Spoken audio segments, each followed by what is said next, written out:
Golden Radio Hour.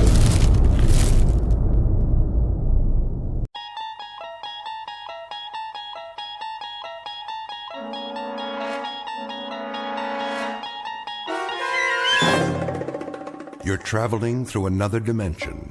A dimension not only of sight and sound, but of mind. A journey into a wondrous land whose boundaries are that of imagination. That's the signpost up ahead. Your next stop, the Twilight Zone.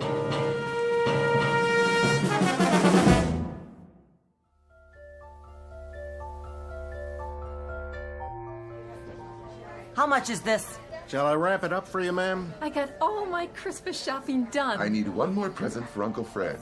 Could you put a big red ribbon on that? Ma, where is he? He'll be here, Tommy. How long? Just a few more minutes. I don't believe it. He's never coming. Excuse me. Yes, madam? Are you the manager? Indeed I am. Mr. Dundee at your service. Well, I have a question for you. Gift wrapping? The customer service counter is downstairs on the first floor. No, not there. Oh, a special Christmas item. I'm sure we can find something. What exactly were you... Listen to me, Mr. Dundee. See this sign? What about it? What does it say? Santa will return at 6 o'clock. It's almost 6:30. Oh, yes. Well, you see... And my boy's been waiting all year to see him. We can't stand in line forever. I'll look into it, madam. Perhaps Santa has been detained. So many presents to wrap up at the North Pole. I'm sure the boy understands. You don't know my boy. Listen up, Dundee. If the guy in the red suit doesn't show in 5 minutes, we're going to another department store. Oh, really? That won't be necessary. I want to talk to Santa. How now, son? Where is he?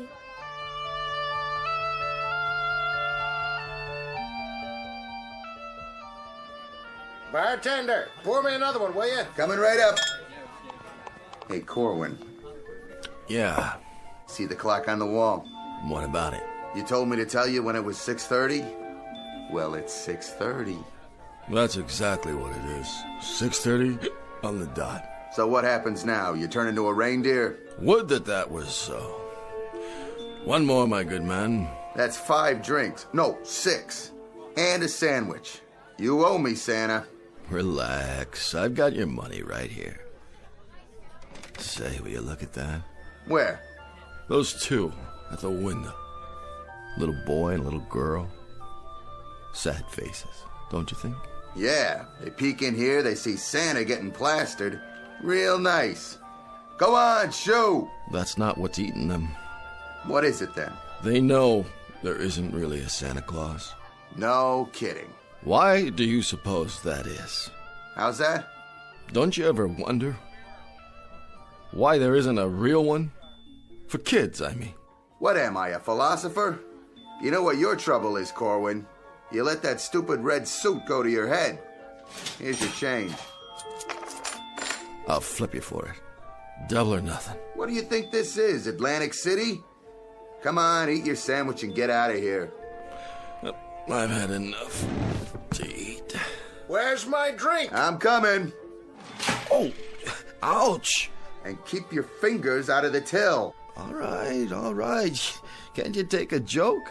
I catch you doing that one more time, I'm gonna break both your arms up to your shoulder blades. Now go on, get out of here. What's going on? Nothing, just Santa trying to hoist the joint.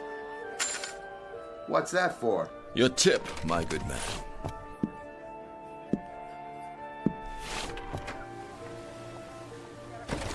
Take it easy now. Oh, snow's pretty slippery. Whoa. I better sit down for a minute. Mr. Santa? Huh? I want a baby carriage and a dolly and a playhouse and a job for my daddy. What? And I want a gun and a set of play soldiers and a big turkey for Christmas dinner. You don't think... Oh, you poor kids. Don't you get it? I can't help you. I can't even... That's okay. We can wait. We always wait for Santa Claus. This is Mr. Henry Corwin, normally unemployed, who once a year takes the lead role in a uniquely American institution, that of the department store Santa Claus, in a road company version of The Night Before Christmas. But in just a moment, Mr. Henry Corwin, Airsot's Santa Claus, will enter a strange kind of North Pole, which is one part the wondrous spirit of Christmas and one part the magic that can only be found in the Twilight Zone. And now, The Twilight Zone, and our story, Night of the Meek, starring Chris McDonald, with Stacy Keach as your narrator.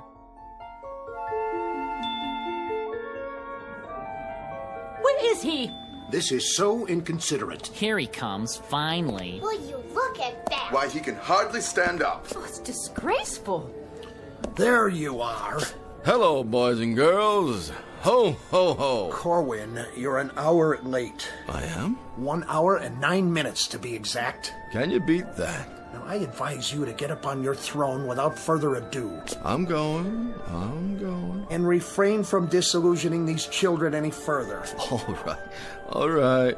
I'm going. By showing them that not only isn't there a Santa Claus, but the one in this store happens to be a wino who'd be more at home playing Rudolph the Red-Nosed Reindeer. I take your point, Mr. Dundee.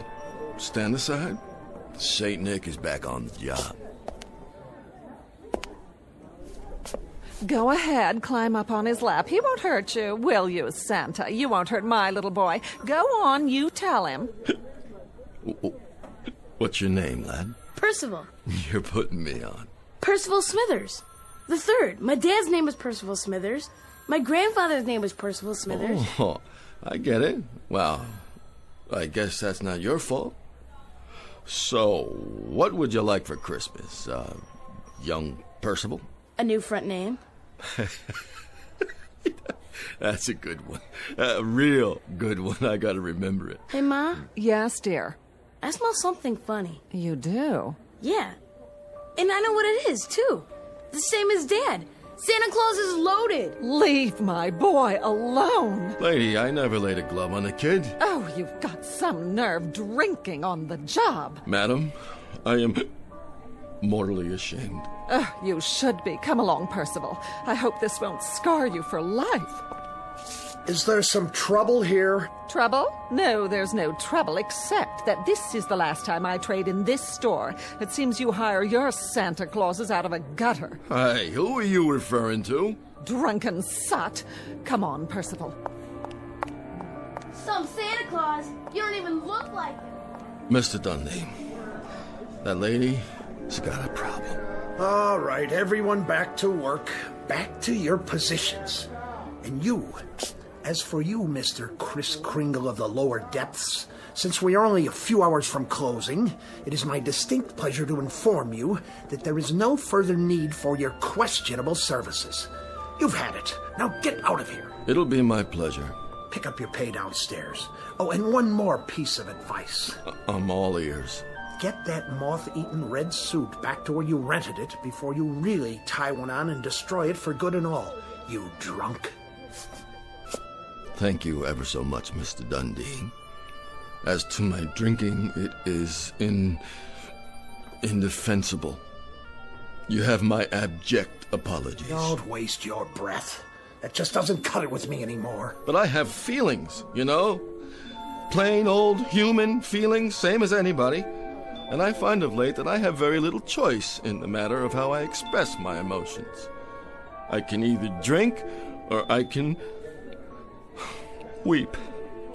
And drinking is so much more subtle. Will you please leave? But as to my alleged insubordination, I assure you I was not rude to that woman.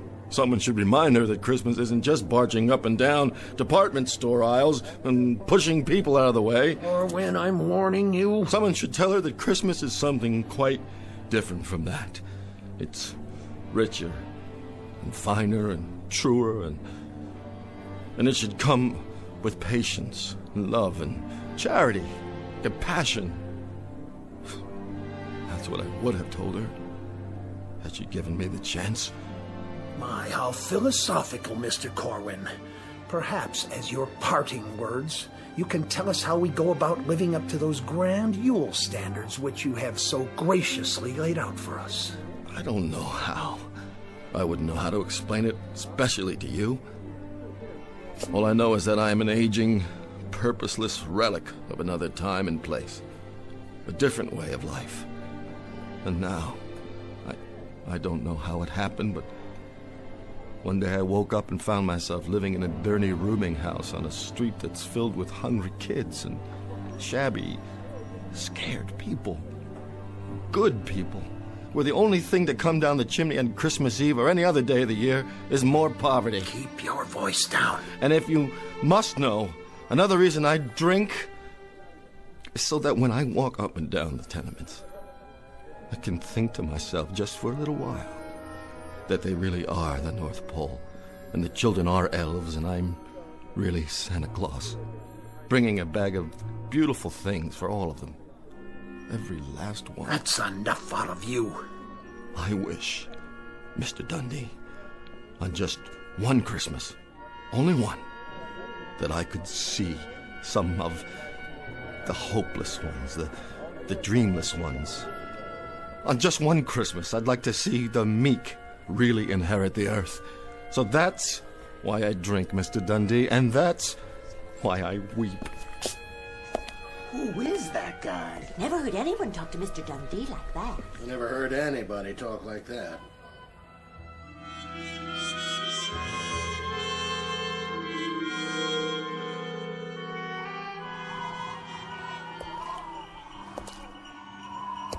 What the heck is that? Sleigh bells? Yeah, sure it is. Better get home and sober up. Could have sworn I heard... Who's there? In the alley. Stop hiding behind those garbage cans. What are you afraid of? Come out so I can see you. Oh, give a start there, kitty. I gotta get sober. Look at the mess you've made. All right, I'll clean it up. Put the cans back in the bag. Lift it up. Put it back where it belongs. Wait a minute. What's in this bag, anyway? Oh, I don't believe it. It can't be. It flat out can't.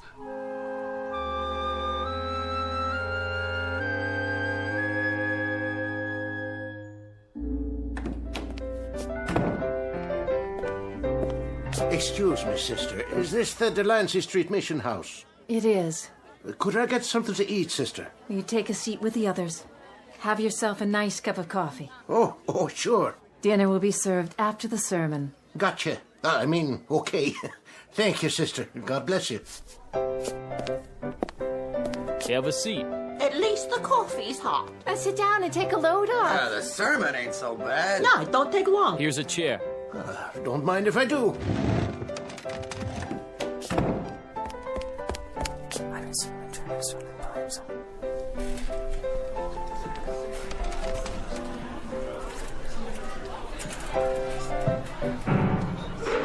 All right, what is this all about?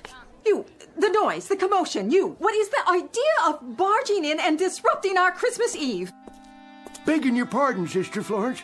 I ain't touched a drop since last Thursday, and that's the gospel truth. But I swear to you right now... You mustn't swear. On account of I seen him with my own eyes. He's coming. Who? Him. Him? Santa Claus is coming to town. Oh, I thank you for the thought. He's coming up the street heading this way, and he's giving everybody their heart's desire. Oh, yeah, sure. Santa Claus? Are you kidding me? Pour yourself a cup of coffee. Black. Merry Christmas! I told you, sister, it's him. Now, what'll be your pleasure this year, gentlemen? How about you? Me? Yes, sirree. Well, I'd sort of like to have a new pipe. Ha ha! Let me take a look at my bag. Here you go. A new meerschaum. How's that? Oh, thank you. Thank you kindly. How about you? A woolen sweater? A woolen sweater you shall have. Size? Who cares? Here you go. Next. Some new shoes? How about some pipe tobacco? A carton of cigarettes? Another sweater, maybe? Slippers. A smoking jacket. Where did you get all these gifts? Sister Florence, don't ask me to explain because I can't. I'm as much in the dark as anybody else. All I know is that I've got a bag here that gives everybody just what they want for Christmas. As long as it's putting out. Let's see here. What do you need? How about a new dress, sister? All wrapped up with a pretty ribbon for you. Well, we'll see about that. Don't you want your present? Let's open it for her. Well, looky, an evening gown. And it's strapless. There he is. There he is. That's the man. What's your name? Henry Corwin, officer. At least it was Henry Corwin. Maybe now it's Mr. S. Claus or Kris Kringle. I don't know anymore. You're drunk, Corwin. Is that it? Naturally, I'm drunk. I'm drunk with the spirit of the Yule. I'm intoxicated with the wonder that is Christmas Eve. I'm inebriated with joy and with delight. Yes, officer, I am quite indubitably drunk. All right, hold on there. I'm going to get to the bottom of this. You can begin by handing over that bag of yours right now. Wait a minute. You got no call. The bag, or I'm placing you under arrest. You can't arrest Santa Claus. I sure can. And I can arrest every one of you. So let's have that bag, or we're all going down to the station house.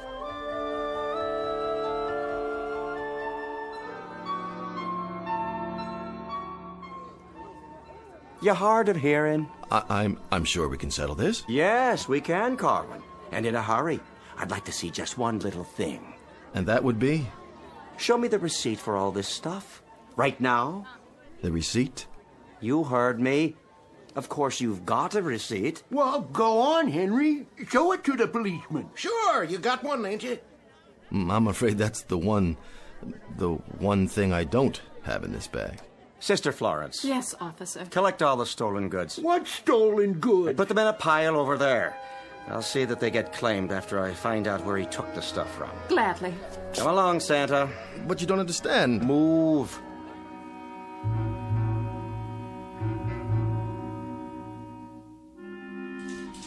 I want to report a missing person. Yes, ma'am. Fill out a report. Do I get a phone call? After you see the judge, now sit down. Can you take these handcuffs off? Here we are. And here he is. And there you are, Mr. Dundee. Sit down, Corwin.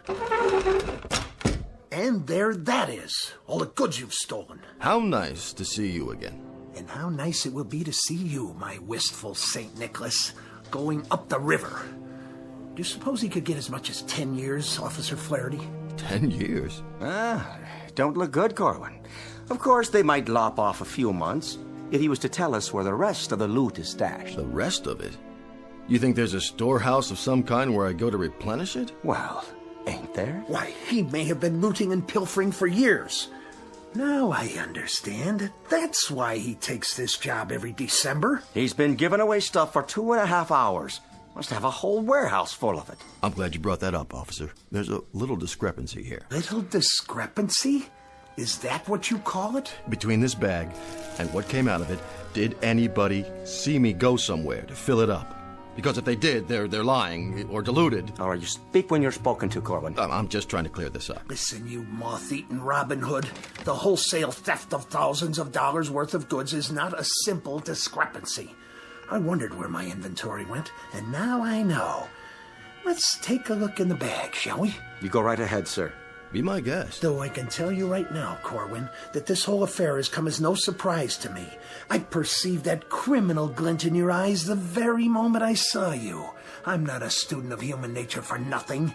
I've personally spotted hundreds of shoplifters in my store over the years. I'll bet you tried, if you're any good at it. Quiet. And I can tell you that you fit the profile to a T. Then why did you hire me in the first place? An act of Christian charity on my part. I try and I try to do for you people. What people? And this is the thanks I get. Maybe if you tried hard enough, I wouldn't need a bag like this. All right, enough already. Mr. Dundee, you go ahead and you check in the bag. Believe it or not, I got other cases to handle here tonight. It will be a pleasure to achieve satisfaction. To catch him red-handed, as it were. Well, suit yourself, Mr. Dundee. Go ahead.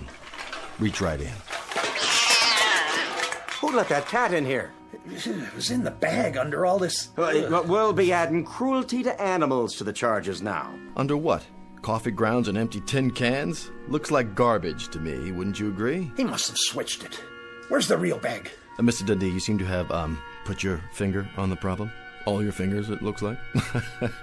Messy, isn't it? Yeah, this isn't funny. No? Give me something to wipe my hands. Well, I guess the bag can't seem to make up its mind whether to give out gifts or garbage. Well, it was giving out gifts when I seen it. Whatever they wanted, Corwin was supplying. And it wasn't trash, neither. It was Christmas presents, toys, all kinds of things. Expensive stuff, believe you me. You might as well admit it, Corwin. Oh, I admit it. Well then, there you are. But I believe the essence of our problem here is that we're dealing with a most unusual bag. One that is both more and less than it seems. So you are some sort of magician con artist. A magician? I love those guys. You know, this reminds me of a trick I saw once. Called himself Misto the Magnificent. Used to work down in Coney Island where they had those sideshows. He had a thing called the Never Empty Lotta. You know what a lotta is, officer? What's your point, Corwin? A vase, an urn, sort of. And he'd pour out water, glass after glass full, till it was empty. And then he'd pick it up and start all over again. Couldn't figure out how he did it. But this bag here, I guess it's like the never empty lotta. Only thing is, I'm no magician. I wouldn't know how to work it anyway. Whatever's going on, it's out of my hands. Some greater power is at work. I'm just the one who happened to be there at the right time and the right place. All right, no more talk. I told you I'm a busy man. For now, Corwin, my advice to you is clean up this mess and get out of my police station before I find a reason to book you. All right. If that's what you want, happy to oblige. Just like that? You're letting him go? My hands are tied. There's no evidence. And you, Officer Flaherty, call yourself a policeman? Hey, now. Well, I suppose it's a demanding task to distinguish between a bag full of garbage and an inventory of expensive stolen gifts. Too demanding for a civil servant whose salary is paid by my store's city taxes. You can believe me, Mr. Dundee. It's just like Corwin says. We must be dealing with something supernatural here. Oh, in other words, all anyone needs to do is ask this man to make a little abracadabra for them, and no sooner said than done. I don't know how it works, but I can tell... Well, go ahead. Prove it. I told you, I'm no magician. Well, it seems miracles are the order of the day, aren't they? Don't go getting sacrilegious. You want me to drop the charges? Well, let's put him to a little test. I can't just pull a rabbit out of a hat. Oh, it's to be a rabbit now, is it? Instead of a cat? If you'd listen... Let me see. I fancy... Oh, how about a bottle of cherry brandy? Vintage 1903, if your mystical bag is in the mood to deliver. 1903? That's a good year. A very good year. Try this. I hope you like the gift wrapping. And as for you, Officer Flatter... Well, but I guess you two can share the bottle, can't you? What in heaven's name? Where did you get this? Enjoy it, gentlemen. I'll be going now. And to all, a good night.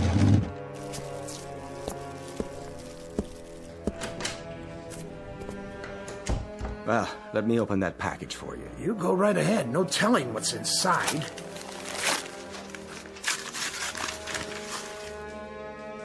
Well, would you look at that? Is it a real bottle? Looks like one. Feels like it, too. It is a magic trick. It has to be. The old switcheroo. Either that or I'm dreaming, or I've gone completely mad. Now, don't that beat all? 1903, just like you said. The card's even made out to you. To Mr. Dundee from Santa. Here you go. You look like you need it, Mr. Dundee. Give me that.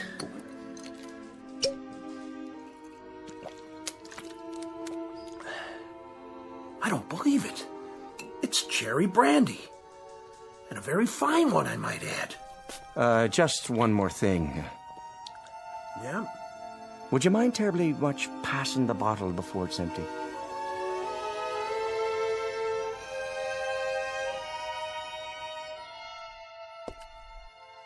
Funny, the bag isn't that heavy. There he is! There's Santa! Come on, he's got presents. Ho, ho, ho! Merry Christmas! Merry Christmas! I want a jacket And mittens! and a train. Diesel or steam? No, electric. And how about you? I'd like... well, Go on, say it. What's your heart's desire? a dolly, please. And what color hair would you like, darling? Blonde, brunette, red, or what have you? Anything's okay. Here you go. Blonde hair, just like you. Oh, thank you, Santa Claus! I love you! And a toy for you. And one for you. What's the matter, Santa? Yeah, what's wrong? This bag's getting lighter and lighter. So, what's wrong with that? Well, there's so many folks who need things tonight. I'm just worried about what happens if... If what? What happens if I run out of presents?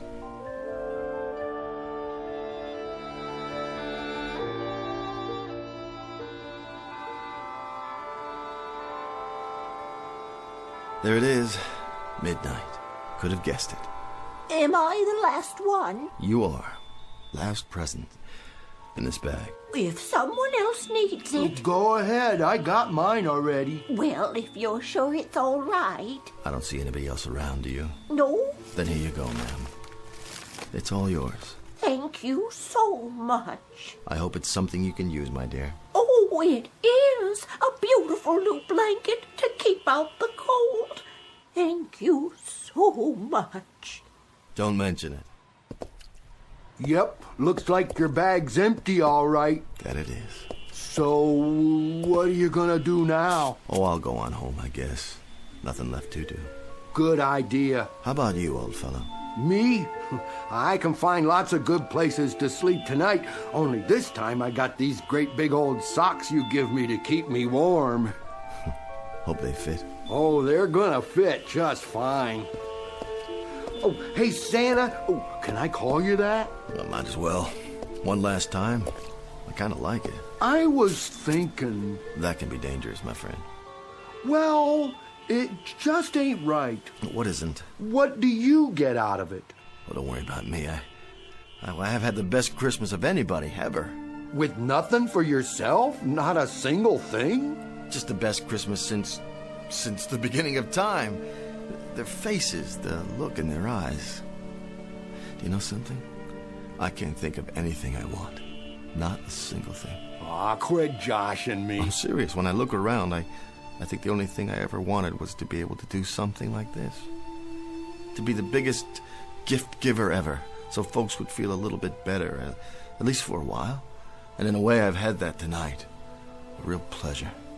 I'm just sorry it has to end. Sure, but you could use something. Well, if I did have a choice, any choice at all of a gift. Go on, you're entitled. I guess I'd wish I could do this every year.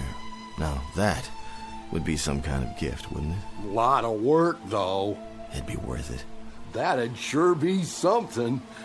Oh, you take her easy now. God bless you, and a Merry Christmas. Merry Christmas to you, Santa.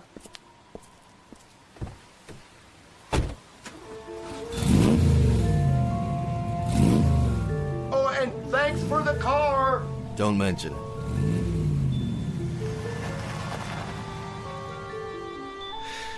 Whew, I might beat.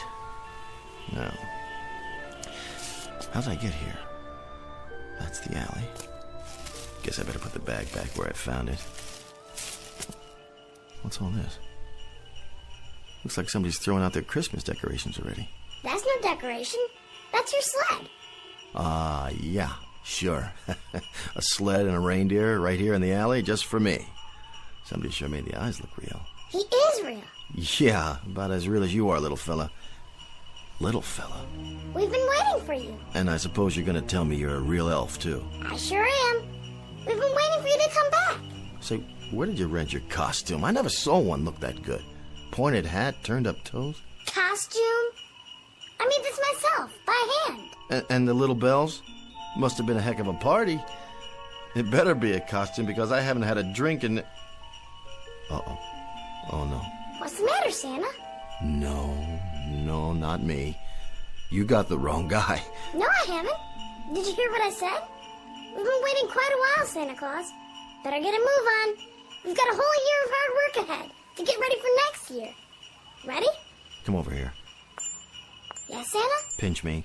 If you say so. Ow! You don't have to do it that hard. Are you ready now? I don't know. Come on, get in. There's plenty of room. Where? In this sleigh. You sure you don't have the wrong person? Oh, Santa, stop joking and get in. We're late. I don't have to. I could turn around right now and go home. If you do that, a lot of people would be very sad. Next year. You wouldn't lie to me. Elves can't lie. Okay. Move over, Shorty. Now, how do you work these reins?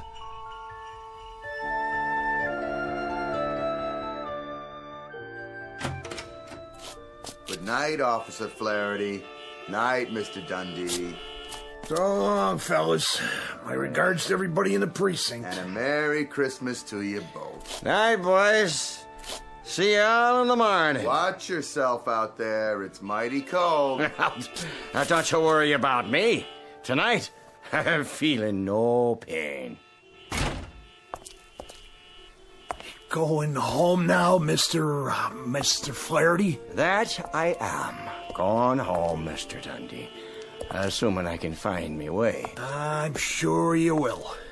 Left foot, right, left, right. Try to walk a straight line to the lamppost. Where? Over there. Hang on, I'll hold you up. And you, Mr. Dundee, home is it? Home, Mr. Flaherty. Well, I'll walk you a ways, if you don't mind. We could stop off for a nightcap. Well, now there's a pub right around the corner. That is a thought. Just a nip, you know. To warm the soul. For thy stomach and thy infirmities. Isn't that what the good book says? I do believe it does, Mr. Dundee. You know something else, officer. Now, why don't you tell me? That's what friends are for. That they are. So go ahead now. Tell me all about it. Well, sir, this is the most remarkable Christmas I've ever had. You don't say. Ho, ho! Merry Christmas! Flaherty, did you see it? Did you? I thought I saw something. What did you see? No, you first. Mr. Dundee, I don't think I'd better tell you. You'd report me for drinking on duty. But you're not on duty. True. Go ahead. What did you see? Mr. Dundee, it was that Corwin fella playing his life in a sleigh with reindeer sitting alongside a what? One of his little helpers. So help me.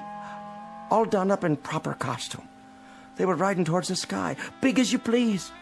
One question for you. Yeah? Did we drink a whole bottle of cherry brandy back in the station house? Vintage 1903, but only one bottle. The finest I ever tasted. So I guess that's about the size of it then, isn't it, Mr. Dundee? Flaherty, you better come on home with me. We'll make some hot coffee. Yeah, and pour a little whiskey in it. We call that Irish coffee, you know. Oh, I do know. And then we'll talk some more about all this.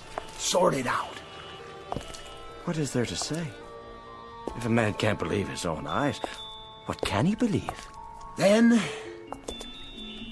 we'll thank God for miracles, Mr. Flaherty. That we will, Mr. Dundee. That we will.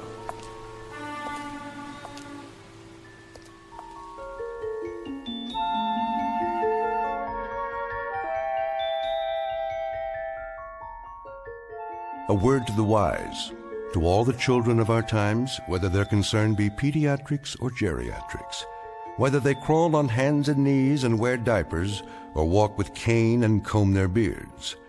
There is a wondrous magic to Christmas, and there is a special power reserved for little people. In short, there is nothing mightier than the truly meek. And so, a Merry Christmas to each and all, and to all a good night from those of us here in the Twilight Zone.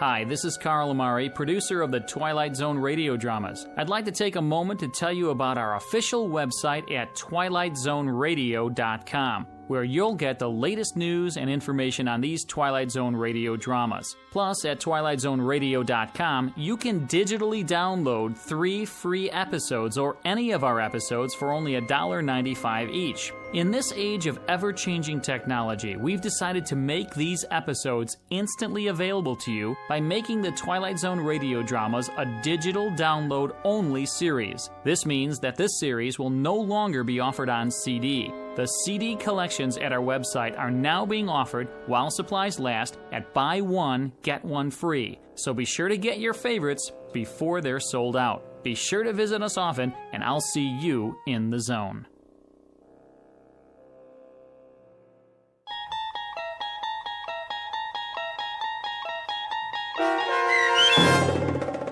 Night of the Meek, starring Chris McDonald, with Stacy Keach as your narrator, was written for The Twilight Zone by Rod Serling and adapted for radio by Dennis Etchison. Heard in the cast were Taylor Miller, Turk Muller, Doug James, Peter DeFaria, Peggy Roeder, Adam Tangway, Richard Hensel, Meg Thalken, Lucas Ellman, Zach Gray, Carl Amari, Roger Wolski, Rick Peoples, and Lauren Patton.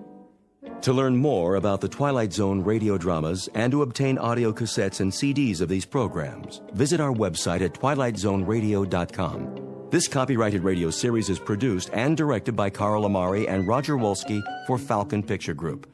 Doug James speaking.